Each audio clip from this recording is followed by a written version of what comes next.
Salam sejahtera bagi kita semua. Perkenalkan, nama saya Fabian Joshua Mangatur Manurung dengan NIM 210306051 dari kelas PTNC Prodi Peternakan, Fakultas Pertanian Universitas Sumatera Utara.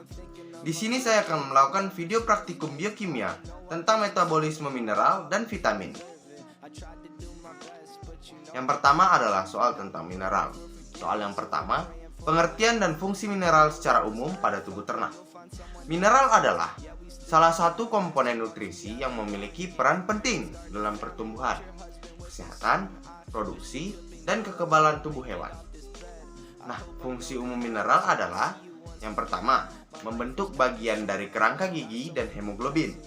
Yang kedua, mempertahankan keseimbangan asam basa yang tepat dalam cairan tubuh. Yang ketiga, mempertahankan tekanan osmotik seluler. Yang keempat, mempertahankan keasaman dan tepat dari getah pencernaan Mg, Zn, dan Ca. Yang kelima, mencegah kekejangan. Lalu selanjutnya, mempertahankan kontraksi yang tepat terhadap urat daging. Lalu ada hubungan dengan fungsi vitamin dalam pembentukan tulang mineral harus disediakan dalam jumlah yang cukup dan perbandingan yang tepat. Nah, yang kedua, jelaskan fungsi mineral makro dan mikro pada tubuh ternak. Yang pertama adalah fungsi mineral makro dalam tubuh ternak. Yang pertama ada kalsium, berfungsi untuk pembentukan tulang dan gigi, pembekuan darah, kontraksi urat daging, 12% terdapat dalam air susu. Lalu yang kedua ada fosfor, berfungsi untuk pembentukan tulang dan gigi, metabolisme energi, bagian dari DNA dan RNA terdapat di dalam air susu. Lalu yang ketiga adalah natrium. Natrium berfungsi untuk keseimbangan asam basa, osmoregulasi, transmisi syaraf. Yang keempat ada klorida, berfungsi untuk keseimbangan asam basa, osmoregulasi, dan sekresi cairan. Yang kelima ada kalium, berfungsi untuk keseimbangan asam basa, osmoregulasi, eksitasi syaraf, dan otot aktivator enzim. Yang keenam ada magnesium, berfungsi untuk pembentukan tulang, aktivator enzim untuk metabolisme karbohidrat dan lipida. Yang ketujuh ada mangan, berfungsi untuk aktivator enzim pembentukan tulang pertumbuhan. Lalu ada fungsi mineral mikro dalam tubuh ternak. Yang pertama adalah zinc. Zinc merupakan komponen dan aktivator enzim penyembuh luka. Lalu ada ferrum, pembentukan hemoglobin bagian dari sistem enzim. Lalu ada yang ketiga ada cuprum, pembentukan hemoglobin, pigmen, dan koenzim. Lalu ada yang keempat iodin, konstituen hormon tiroid, pembentukan hormon tiroksin. Lalu yang kelima ada sulfur, berfungsi untuk sintesis protein mikroba, otot, dan asam-asam lemak. Lalu ada yang keenam kobalt, berfungsi bagian dari vitamin B12 untuk pertumbuhan mikroba dalam rumen. Lalu ada fluoride, yaitu esensial untuk hewan-hewan laboratorium. Kedelapan ada selenium, berfungsi sebagai metaloenzim dari enzim glutatonin peroksid yang berfungsi menghilangkan H2O2 berasosiasi dengan vitamin E, sistem imunitas. Lalu yang kesembilan ada molybdenum, bagian dari enzim sulfit oksidase yang berfungsi untuk oksidasi sulfit. Lalu kita masuk ke pertanyaan tentang vitamin. Yang pertama, jelaskan pengertian vitamin. Vitamin adalah substansi organik yang dibutuhkan oleh ternak dalam jumlah sangat sedikit, berguna untuk mengatur berbagai proses dalam tubuh agar berjalan normal, termasuk kesehatan, pertumbuhan, dan reproduksi. Secara umum, yang dimaksud vitamin dapat dinyatakan sebagai: yang pertama, senyawa organik yang terdapat di alam. Yang kedua, komponen bahan makanan namun berbeda dengan karbohidrat, lemak, protein, dan air. Yang ketiga, terdapat dalam bahan pakan dalam jumlah sedikit. Yang keempat, merupakan nutrien esensial, oleh karena itu harus didapat dari pakan, sebab tubuh tidak dapat mensintesanya, kecuali beberapa vitamin saja. Sebagai contoh adalah vitamin D. Vitamin D bisa disintesa pada permukaan kulit oleh adanya sinar ultraviolet. Asam nikotinat bisa disintesa dari asam amino, triptofan. Sebagian hewan mampu mensintesa asam ascorbat atau vitamin C bila dalam tubuhnya terdapat enzim L-gulanolactone oksidasi. Sebagian hewan mempunyai kapasitas metabolik untuk mensintesa kolin, walaupun beberapa anak ayam dan tikus tidak sanggup menggunakan kapasitas ini. Bila di dalam makanannya kekurangan senyawa dan donor metil. Yang kelima, berguna mengatur beberapa proses dalam tubuhnya agar berjalan normal, termasuk kesehatan, pertumbuhan, produksi, dan reproduksi, tetapi bukan merupakan bagian dari struktur tubuh. Yang keenam, bila sampai terjadi defisiensi, akan terjadi penyakit defisiensi yang spesifik. Penyakit defisiensi vitamin sering disebut sebagai hipovitaminosis. Nah, yang kedua, jelaskan sifat-sifat umum vitamin. Vitamin terbagi ke dalam dua kelompok besar, yakni vitamin larut dalam lemak dan vitamin yang larut dalam air. Sifat-sifat umum vitamin, yang pertama adalah vitamin yang larut dalam lemak.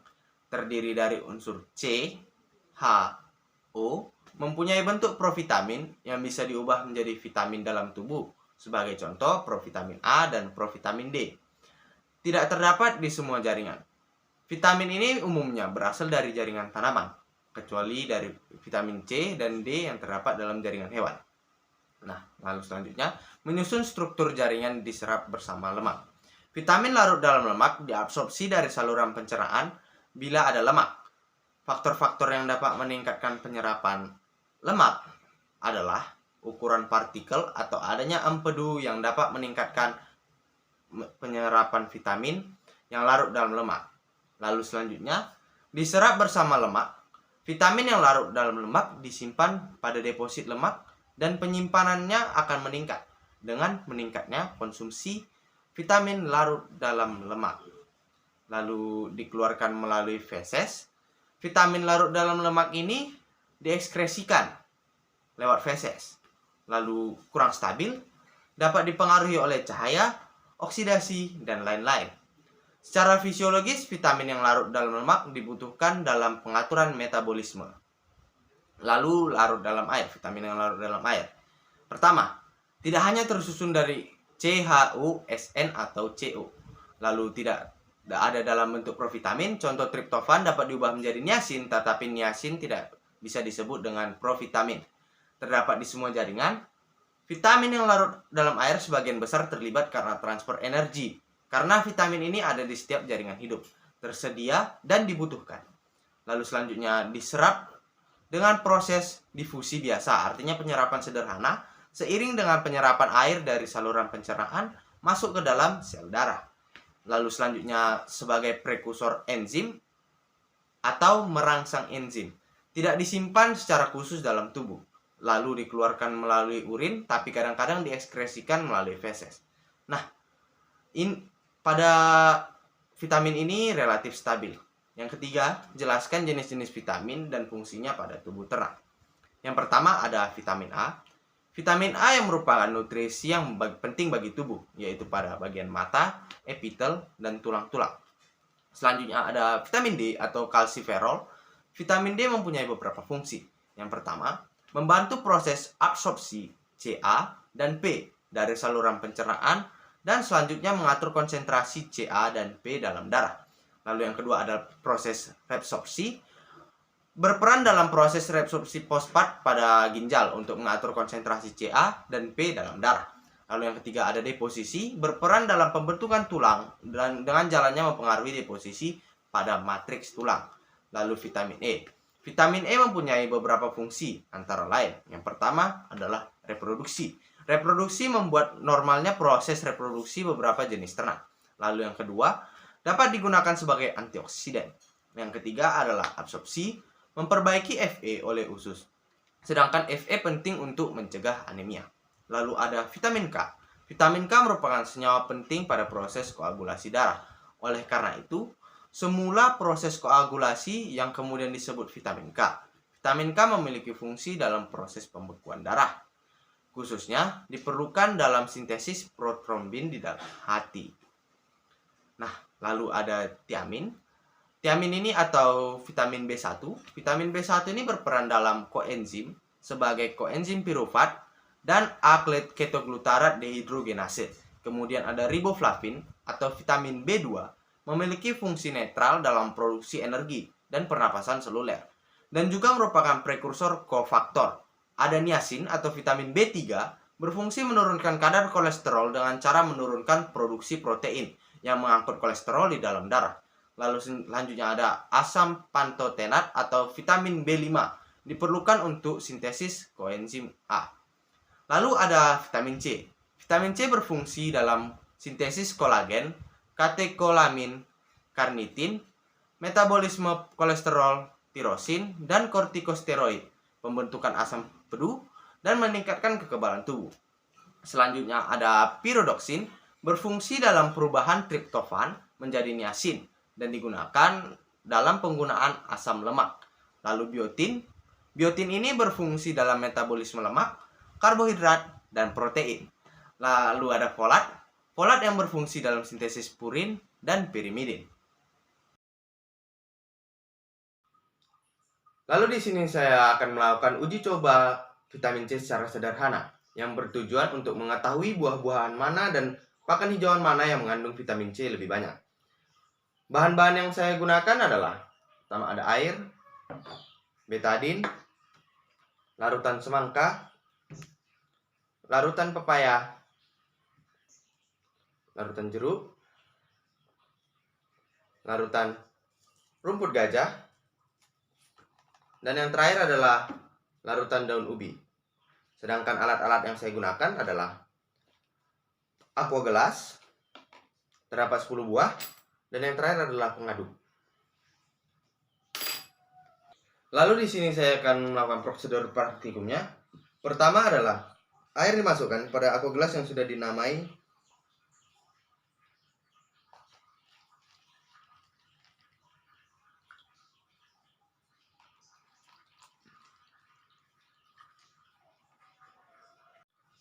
Setelah itu, larutan betadin kita masukkan ke dalam air yang sudah dituang ke aqua gelas yang sudah berlabel sebanyak 5 tetes.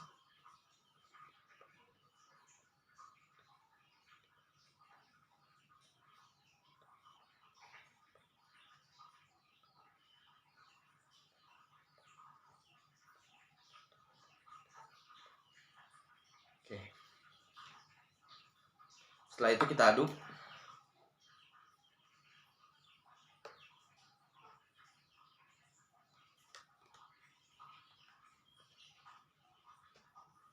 Lalu bahan-bahan yang sudah kita siapkan, kita masukkan ke dalam air yang sudah dicampur dengan betadin tadi.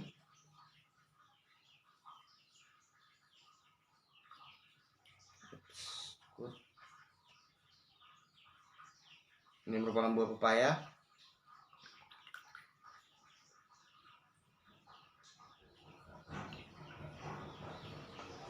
Masukkan jeruk.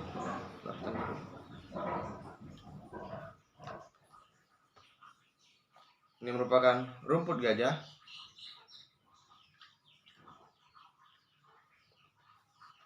Dan ini merupakan daun ubi. Lalu kita aduk dan kita tunggu.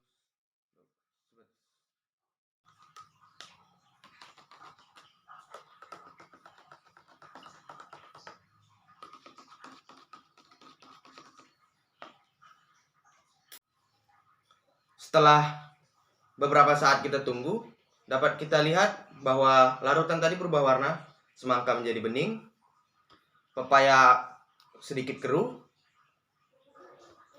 jeruk menjadi bening, rumput gajah sedikit bening, dan daun ubi juga sedikit bening. Nah, maka dari itu dapat kita tarik kesimpulan bahwa semangka memiliki kandungan vitamin C yang banyak sehingga dapat membuat larutan iodin tadi menjadi bening. Jeruk juga seperti itu, memiliki kandungan vitamin C yang banyak. Lalu rumput gajah memiliki kandungan vitamin C. Daun ubi juga memiliki kandungan vitamin C. Dan pepaya juga memiliki kandungan vitamin C namun tidak terlalu banyak. Larutan yang memiliki vitamin C banyak akan berubah menjadi berwarna bening dikarenakan ion iodin yang terdapat dalam betadin akan bereaksi dengan asam askorbat yang terdapat dalam vitamin C yang akan menyebabkan larutan menjadi warna bening. Sekian dari penjelasan saya. Apabila ada kesalahan kata, mohon dimaafkan. Terima kasih. Demikianlah video praktikum biokimia tentang metabolisme mineral dan vitamin yang saya buat. Apabila ada kesalahan kata, mohon dimaafkan. Terima kasih.